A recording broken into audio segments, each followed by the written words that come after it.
사도신경으로 신앙 고백하시겠습니다. 전능하사 천지를 만드신 하나님 아버지를 내가 믿사오며 그 외의 아들 우리 주 예수 그리스도를 믿사오니 이는 성령으로 잉태하사 동정녀 마리아에게 나시고 본디오 벨가드에게 고난을 받으사 십자가에 못 박혀 죽으시고 장사한 지 사흘 만에 죽은 자 가운데서 다시 살아나시며 하늘에 오르사 전능하신 하나님 우편에 앉아 계시다가 저리로서 산자와 죽은 자를 심판하러 오시리라.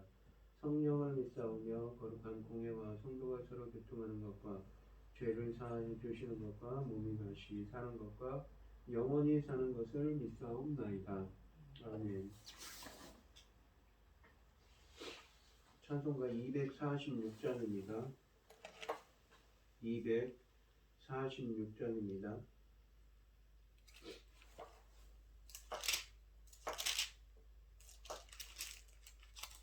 나 가나안 땅 귀한 성에 들어가려고 내 무거운 짐 벗어버렸네. 죄 중에 다시 방황할 일 전혀 없으니 저 생명 시냇가에 살겠네. 길이 살겠네. 나 길이 살겠네. 저 생명 시냇가에 살겠네. 길이 살겠네. 나 길이 살겠네. 저 생명 시냇가에 살겠네.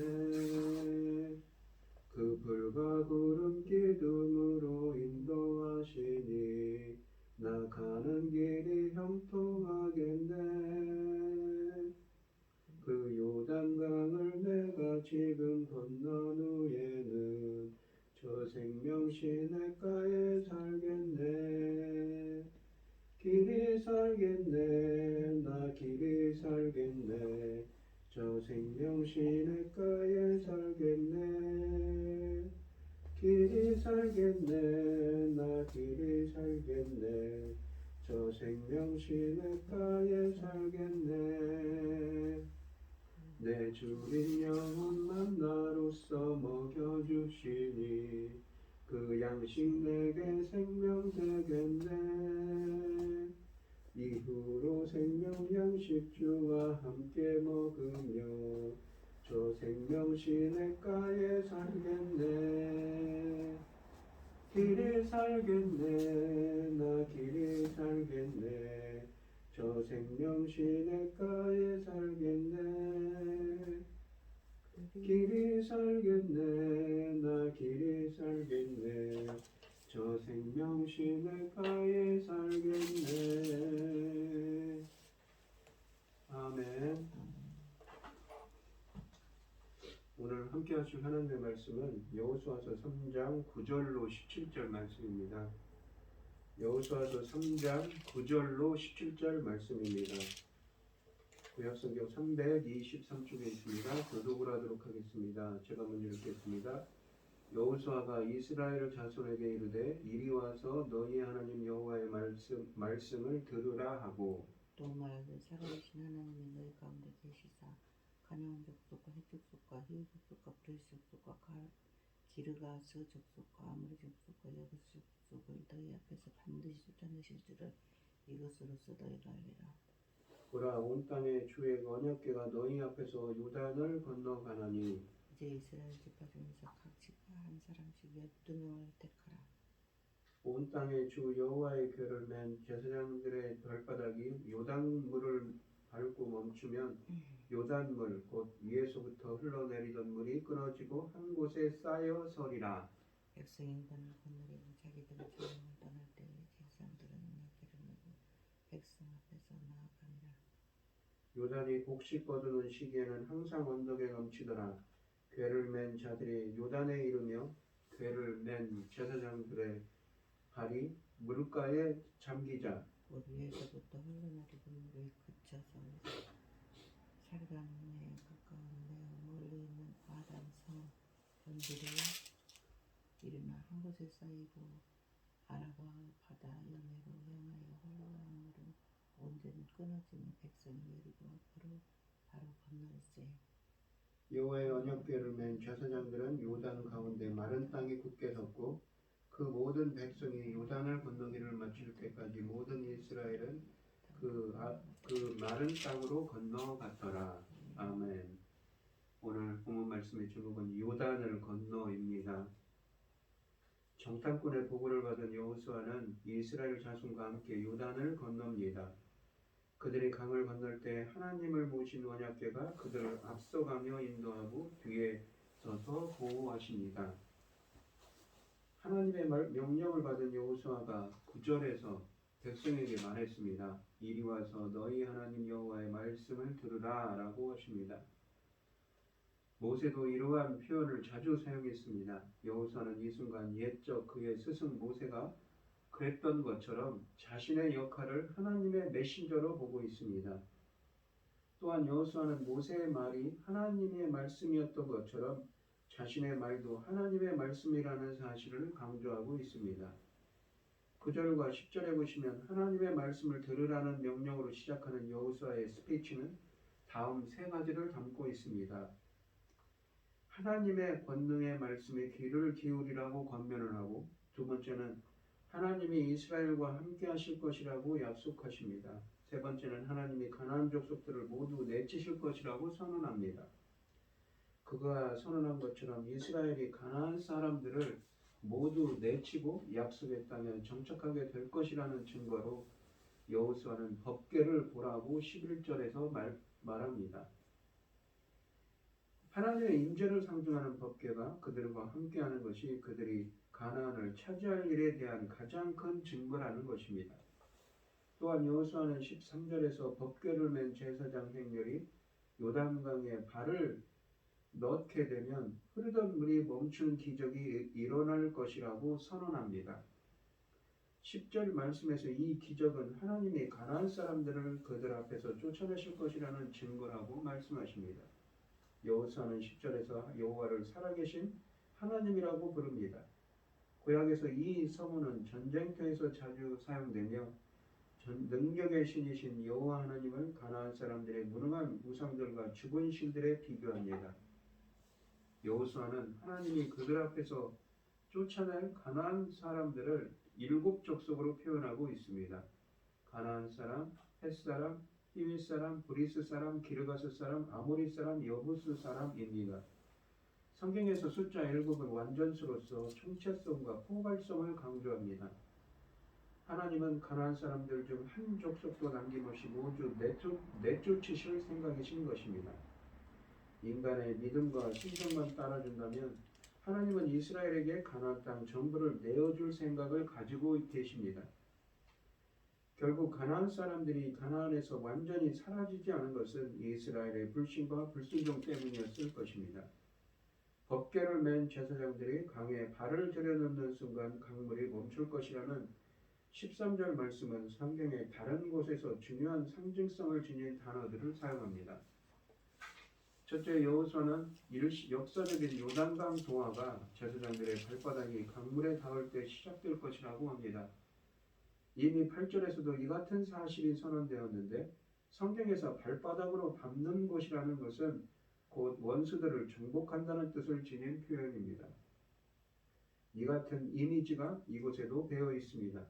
여호와의 법궤를 맨 제사장들이 요단강을 밟는 순간 요단강과 가나안 땅이 여호와의 발 아래 있게, 그러니까 정복됨을 상징하는 것입니다. 둘째는 여호와는 법궤를 맨 제사장들에게 요단강 안에 서 있으라고 명령했는데 제사장들이 강 안에 서 있으면 강물도 한 곳에 서 있을 것이라고 하십니다. 제사장들이 언제 그들을 삼킬지도 모르는 물 한가운데 서 있는다는 것이 그들에게 믿음을 요구합니다. 강물은 강 한가운데서 있는 강물은 강 한가운데 서 있는 이 제사장들의 믿음이 그들을 지탱하는 동안 한 곳에 멈추어 서 있을 것입니다. 그러나 제사장들의 믿음을 잃는 순간, 두려워 도망하는 순간이지요. 강물이 그들을 삼킬 것입니다. 셋째는 한글 성경에 물이 쌓여라고 번역하고 있는 이 히브리어는 성경에서 자주 사용되는 단어가 아닙니다. 오직 출애굽기 15장 8절과 시편 78편 13절 그리고 이 본문에만 있는 단어로서 여호와께서 홍해를 가르신 일을 회상할 때만 사용된 단어입니다. 하나님이 홍해를 가르시고 홍해물이 범람하지 못하도록 한 곳에 쌓아둔 일을 묘사하는 단어를 이곳에서 사용하여 요단강이 멈출 일과 홍해가 갈라진 일을 의도적으로 연결시키고 있습니다. 요단강 또한은 홍해의 기적만큼이나 대단한 일이었던 것입니다. 드디어 이스라엘이 강을 건널 때가 되었습니다.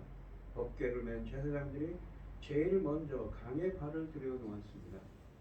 제사장들이 강을 밟은 일이 이 사건의 가장 핵심 포인트입니다. 모든 일이 하나님의 법궤로 메고 있는 제사장들이 강을 밟는 순간 강을 밟는 일도 하나님의 이 강을 밟아 복종시키심으로 시작되는 일입니다. 14절에 보시면 제사장들의 뒤를 이어 백성이 요단강을 건너기 시작했습니다. 본문이 강조하고자 하는 것은 이스라엘이 요단강을 건넜다는 사실이 아니라 어떤 방법으로 건너게 되었는가 하는 것입니다. 그들은 하나님의 베푸신 기적에 의존하여 범람하는 강을 건널 수 있었다는 것이 본문의 초점이고 본문이 강조하고 있는 포인트입니다. 15절 말씀에 이스라엘이 추수기간에 요단강을 건넜다는 정보는 이 일을 기적으로 묘사하는 결정적인 단서입니다. 평상시의 요단강은 결코 깊거나 넓은 강이 아닙니다. 깊이는 보통 50cm에서 3m에 달하며 너비는 30m에 이르는 조그만 강입니다. 요단강은 곳곳에서 물살이 거칠기는 하지만 이런 것들을 피하면 큰 어려움 없이 건널 수 있는 강입니다. 본문은 이스라엘이 요단강을 건널 때가 추수절이었다고 하는데 4장 19절은 미래 이때를 정확하게 첫째 달 10월 10일이었다고 합니다. 오늘날의 달력으로 하면 3월에서 4월쯤 됩니다. 이때는 북쪽에 있는 산들에서 눈이 녹아내리는 것과 그리고 봄철에 내리는 이른비 때문에 요단강이 범람한다고 합니다.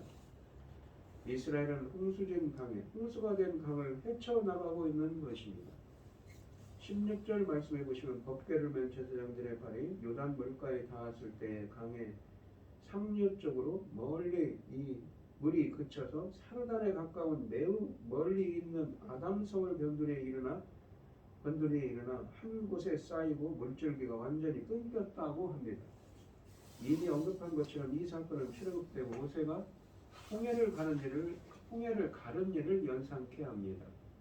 홍해 때 강의 흐름을 막는다는 것은 홍수 때 강의 흐름을 막는다는 것은 홍해를 가르는 일에 견줄 만한 기적이기 때문입니다. 게다가 17절 말씀처럼 이스라엘이 마른 땅을 밟으며 건넜다는 것은 이 기적의 규모를 더욱더 크게 부각시키고 있습니다. 본문은 요단강 기적을 홍해 기적과 연관시키기 위하여 구약이 별로 사용하지 않는 단어 물이 쌓여있다라는 단어와 이 백성과 제사장들이 마른 땅을 밟았다고 그렇게 16절에서 회고합니다. 이러한 단어는 출애굽기 14장과 15장에 쓰여져 있는 단어입니다. 또한 홍해 사건이 하나님의 영광을 드러내고 백성에게 모세를 지도자로 세우신 사실을 확인하는 사건이었던 것처럼 이 사건도 하나님의 영광을 드러내며 동시에 백성에게 하나님이 여호수아를 지도자로 세우셨다는 것을 확인해주는 역할을 합니다. 한 가지 인상적인 것은 이 역사적인 기적을 행하시면서 하나님이 직접 모습을 드러내시지 않으신다는 점입니다. 오직 여호와의 법궤를 맨 제사장들이 있을 뿐이고 주께서 베푸신 기적으로 인해 요단강을 마른 땅 밟듯이 밟는 주의 백성이 있을 뿐입니다. 하나님이 백성 중에 거하시며 사역하시는 것을 보여주는 좋은 사례인 것입니다. 하나님이 직접 모습을 보이지 않으신다 해서 주님이 함께 하시지 않거나 사역하시지 않는다고 생각하는 사람은 어리석은 사람입니다. 하나님은 직접 모습을 드러내며 사역하기도 하시지만 이처럼 모습을 감추신 채 주의 백성의 역사에 두루두루 빛날 기적을 베풀기도 하십니다. 이스라엘이 홍해를 건넌 일을 통해 이집트에서의 삶을 마치고 새로운 시대를 시작했던 것처럼 요단강을 건너는 일도 그들에게 새로운 시작을 의미합니다. 이러한 차원에서 요단강을 건너는 것은 매우 큰 상징성을 가집니다. 이 같은 사실을 강조하기 위해 본문은 이때까지 이스라엘을 백성이라고 표기할 때 히브리어로 암이라는 단어를 사용해 온 것에 반해서 17절 마지막 문구에서는 고이라는 단어를 사용합니다. 온 백성이 요단강을 건넜다. 여기에 백성이라고 쓰여져 있는 이 히브리어는 이 암이라는 단어가 아니라 고이인데, 이 암이라는 히브리어는 뚜렷이 구분되지 않은 백성을 뜻하는 일반적인 단어인데 반해 고이라는 단어는 동일한 배경, 독립적인 정치 체제, 전통적인 종교 구조, 특정한 지역에 연관된 영토 등을 통해 뚜렷이 구분되는 어떤 특정한 민족을 뜻하는 말입니다. 이스라엘은 요단강을 건너는 일을 통해 광야를 배회하던 별 볼 일 없던 무리에서 가나안 백성처럼 특정한 지역에 거하는 민족으로 태어나고 있는 것입니다. 오늘 본문 말씀을 보시면 하나님께서는 정확하게 40년이 되자 이스라엘 백성으로 하여금 가나안 영내에 진입할 수 있게 해주셨습니다. 이는 하나님의 모든 계획은 조금도 오차가 없이 정한 때가 되면 이루어짐을 보여줍니다. 또한 요단강을 건너기 위해 백성보다 앞서가시고 백성이 다 건너기까지 뒤에 서 계신다고 17절에 말씀하십니다. 홍해를 건널 때에도 광야에서도 하나님은 늘 앞서 행하시며 길을 열어주셨습니다. 하나님의 부름을 받은 이들은 지나본 적 없는 길을 가는 사람들입니다. 아브라함도 갈 바를 알지 못한 채 나왔고 이스라엘도 돌이킬 수 없는 낯선 여정을 시작했습니다. 우리도 그리스도를 따라 전에 지나보지 않았던 십자가의 길로 나선 사람들입니다. 그 길은 물리적으로 낯선 길일 뿐만 아니라 낯선 삶의 방식이기도 합니다. 그러므로 내가 보기에, 내 눈에 보기에, 내 소견에 옳은 일이 아니라 하나님이 인도하시는 길을 가야 됩니다. 하나님이 기뻐하시는 길을 가야 됩니다. 하나님께서 우리보다 앞서가시며 보호하실 것입니다. 앞서가시며 보호하시는 주님의 은혜로 날마다 말씀을 통해 낯선 신앙의 길을 담대히 행하게 해달라고 기도하는 이 여러분이 되시기를 바랍니다. 기도하겠습니다. 하나님 아버지 감사합니다. 앞서가시며 인도하시는 하나님의 은혜로 저희들도 말씀을 통해 그 낯선 신앙의 길을 담대히 나아갈 수 있도록 인도하여 주시옵소서. 이 모든 말씀 거룩하신 예수님 이름으로 기도합니다. 아멘. 하늘에 계신 우리 아버지여, 이름이 거룩히 여김을 받으시오며 나라의 임하옵시며 뜻이 하늘에서 이룬 것 같이 땅에서도 이루어지이다. 오늘날 우리에게 일용할 양식을 주옵시고 우리가 우리에게 죄 지은 자를 사하여 준 것 같이 우리 죄를 사하여 주옵시고 우리를 시험에 들게 하지 마옵시고 다만 악에서 구하옵소서. 대개 나라와 권세와 영광이 아버지께 영원히 있사옵나이다. 아멘.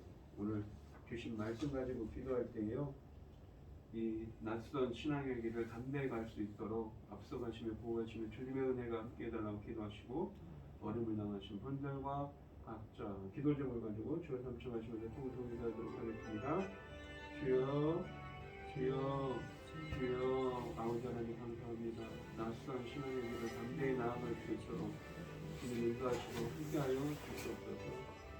물을 쌓아 홍해의 기적 같은 요단강을 가르신 기적을 행하신 것처럼 주님의 권능으로 함께하여 주시고 낯선 신앙의 길을 담대히 나아갈 수 있도록 주님의 권능의 손으로 함께하여 주시옵소서. 인도하여 주시옵소서. 그러시옵소서.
할렐루야